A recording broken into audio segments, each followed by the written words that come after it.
It's just another beautiful day in central Portugal.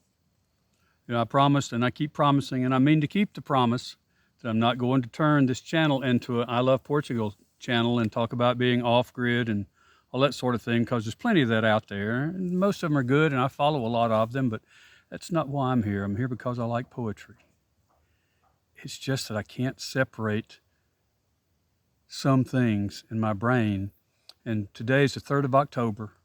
It's a wonderful example of second summer, which we have here in Portugal. After a long dry summer when everything turns brown and the fruit is all done, then it rains and everything turns glorious green again and the flowers are blooming again. I get to see gladiolus for the second time this year. Everything else, the dahlias are blooming again. Everything is blooming again. So it makes me happy to have only 3 seasons a year: summer, spring, winter, spring, and summer again. I've also, once again, learned something about myself, and I don't know if it's about me or if it's about poets these days. I've read a lot of guys, William Blake, Richard Lovelace, Wordsworth, Bill Jeer, and probably a few others, but I keep coming back, looking at my screen, saying, this is what I want to read for you today, and it keeps being women. I don't know if I just identify with what they have to say more, if there are more good poets just by happenstance out there who are women, but whatever it is, today I have 3 offerings, dissimilar. It's not a continuing theme, but once again, it's 3 women. So we'll start with one I've read, I think, once before, Laurent Bosselaar, with a poem that is kind of thematic for me right now, because I got to tell you, mosquitoes are deviling me right now, and I did not anticipate that. When last fall in the same spot in central Portugal, no mosquitoes. This fall, they're making up for it. But here goes: Plastic Beatitude.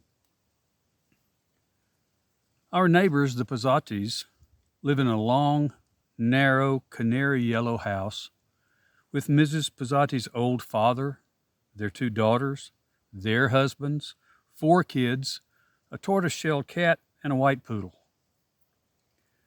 Their yard is my childhood dream. Toys, bicycles, tubs, bird cages, barbecues, planters, pails, tools and garden sculptures, an orange squirrel eating a nut, Mickey Mouse pushing a wheelbarrow, St. Joseph carrying a lantern, his other blessing hand broken at the wrist, and 2 tea-sipping toads in an S-shaped love seat, smiling at each other under a polka-dotted parasol. On the yellow railing around the deck, a procession of 9 pinwheels. This May morning, they thrash the air with each breeze like clumsy angels nailed to their posts. On the garage wall at the end of the yard, an electric cord shoots up to the roof. One half connects to a blue neon insect electrocutor. The other half snakes to, then disappears into, a pedestal cemented onto the cornice. And there she stands, in plastic beatitude, and 6 feet of it. The Madonna, in her white robe and blue cape, arms outstretched, blessing the Pizzatis, their yard, and neighbors.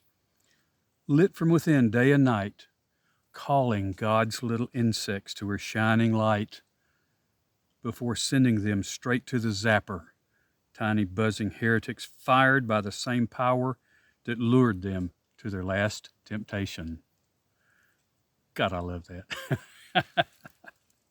Vengeance is hers, or is the Plastic Beatitudes, at least. Then, I know I said I'm in Portugal, but I'm going to read a poem that is so America, so United States, that you think you can see the corner where this place is. And it's called Bottled Water by another new poet, Kim Bauer. I go to the corner liquor store for a bottle of water. Middle of a hectic day, must get out of the office, stop making decisions, quit obsessing. Does my blue skirt clash with my hot pink flats? Should I get my mother a caregiver or just put her in a home? I pull open the glass refrigerator door and am confronted by brands. Arrowhead, Glitter Geyser, Deer Park, Spring, Summer, Winter Water, and clearly the bosses of bottled water, Real Water and Smart Water. How different will they taste? If I drink Smart Water, will I raise my IQ but be less authentic?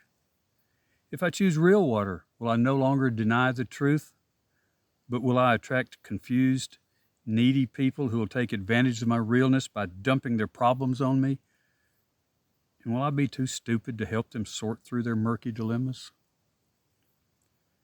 I take no chances. Buy them both.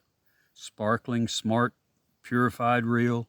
Drain both bottles and look around to see, is anyone watching? I'm now brilliantly hydrated. Both real and smart. My insides bubble with compassion and intelligence as I walk the streets with a new swagger, knowing the world is mine. I think I'll find some more by Kim Bauer.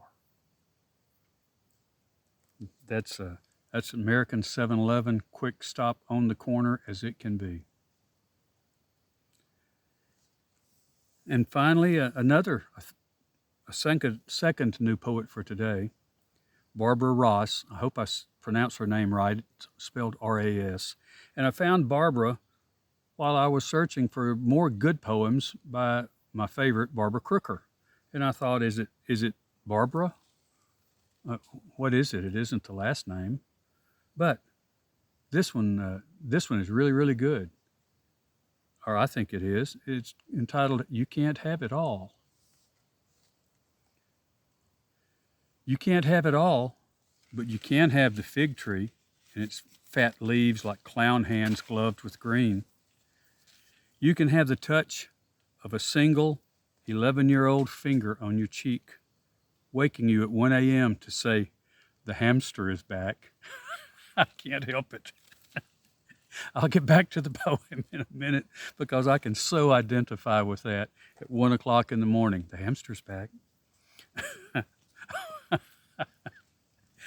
You can have the purr of the cat and the soulful look of the black dog, the look that says, if I could, I would bite every sorrow until it is fled. And when it's August, you can have it August, and abundantly so. You can have love, though often it will be mysterious, like the white foam that bubbles up at the top of the bean pod over the red kidneys, until you realize foam's twin is blood. You can have the skin at the center between a man's legs, so solid, so doll-like. You can have the life of the mind, glowing occasionally in priestly vestments, never admitting pettiness, never stooping to bribe the sullen guard who will tell you all roads narrow at the border. You can speak a foreign language sometimes, and it can mean something. You can visit the marker on the grave where your father wept openly. You can't bring back the dead, but you can have the words forgive and forget hold hands as if they meant to spend a lifetime together. And you can be grateful for makeup, the way it kisses your face, half spice, half amnesia. Grateful for Mozart, his many notes racing one another towards joy. For towels sucking up the drops on your clean skin, and for deeper thirsts, for passion fruit, for saliva. You can have the dream of Egypt, the horses of Egypt, and you riding in the hot sand. You can have your grandfather sitting on the side of your bed, at least for a while. You can have clouds and letters, the leaping of distances, and Indian food with yellow sauce like sunrise. You can't count on grace to pick you out of a crowd, but here's your friend to teach you how to high jump, how to throw yourself over the bar backwards until you learn about love, about sweet surrender. And here are periwinkles, buses that kneel, farms in the mind as real as Africa.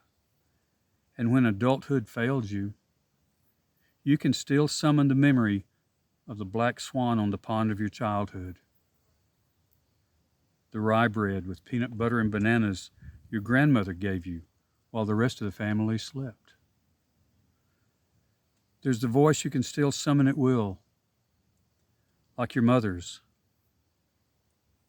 It will always whisper, you can't have it all, but there is this.